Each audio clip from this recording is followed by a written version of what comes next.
When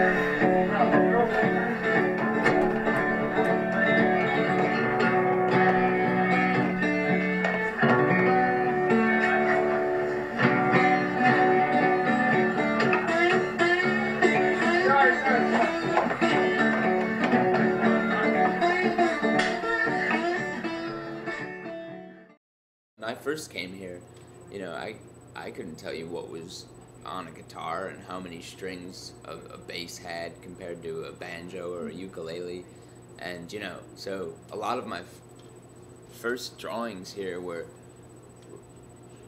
you know, studying the makeup of a guitar, and that would take me a while, you know, because I draw a lot of people, you know, not just at Jalopy Theater, but everywhere else. So I'm comfortable with faces and legs and arms and fingers, but the language of a musician and instrument is very particular, and here is really where I've learned to do it. I mean, you get to study so many ways of holding a guitar here with like Farrell Foster, you know, doing this, and then you got Easto with his leg up on his other leg, you know, with all of his lyrics for his birthday songs, and you know, the banjos are held, and then Bobby Bazooki, you know, with his Robetica music and his instruments, and there's all sorts of fiddling. Craig's fiddle is nice to look at, and Jesse Carolina and Jerron Paxton. I see them nearly every week, so I've kind of evolved a lot with their portraiture and can do a lot of things with them.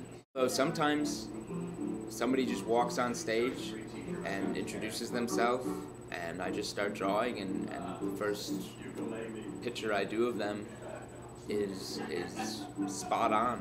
And like Willie Gantrum, he's here pretty consistently, but Willie, I don't think I can ever get a satisfied portrait out of him. I've done him on a few occasions, and he's like actually the only person here that I don't have anything that I'm really excited about, and it's because he's a phantom.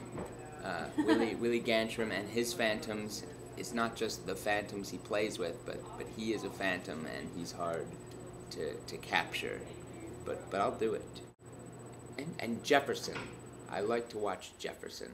Jefferson is a bust that sits on the corner of the stage and glares at anyone who steps up at the microphone in a very relaxed and sort of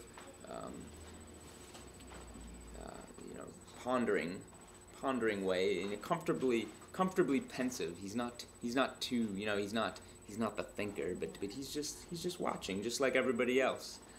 And I've watched him a lot, and I come back to him a lot, and I do a lot of portraits of this statue of Thomas Jefferson, this bust. Yeah, he's an instrument in himself. Silence. He's a silent instrument. It's just definitely a part of the whole here. Yeah. I first started doing musicians' portraits. Early on, someone suggested, why don't you tip with these? Because I would do a lot of them. Yeah. And I said, that's a good idea, and I started shoving them in Farrell's tip hat whenever he'd come around.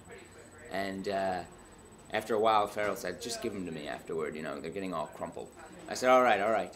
And then people would thank me, you know, and a lot of people really enjoyed it, and some people come up to me months later and say, oh, I have that picture you did of me, and I really appreciate it.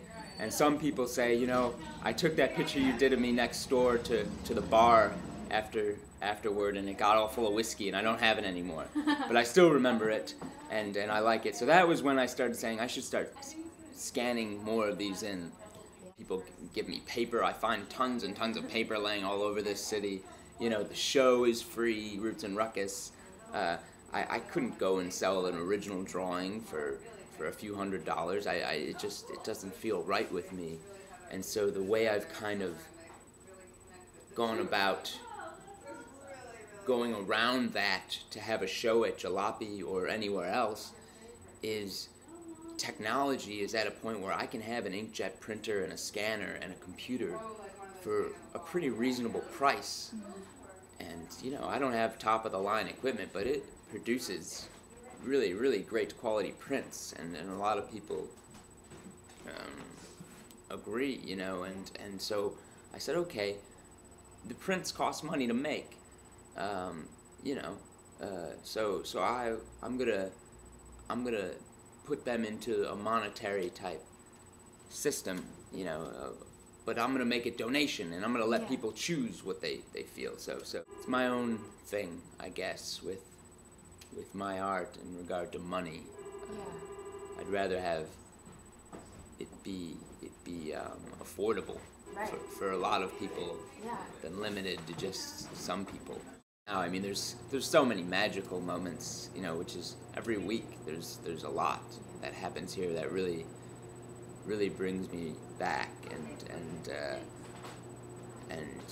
yeah, I mean, I've sat in this audience and I've cried to some performances, and no matter how I come here, whether it's a lot of people or whether it's one person I bring or whether it's just me, you know, no matter what mood I'm in, whenever I leave to go home at 1, 2 in the morning, I'm always a lot more centered, and it's like kind of like a clean slate for me to come here, and so it's very consistently memorable, this place, and this show that Farrell and Lynette and Jeff and everybody else puts on every Wednesday.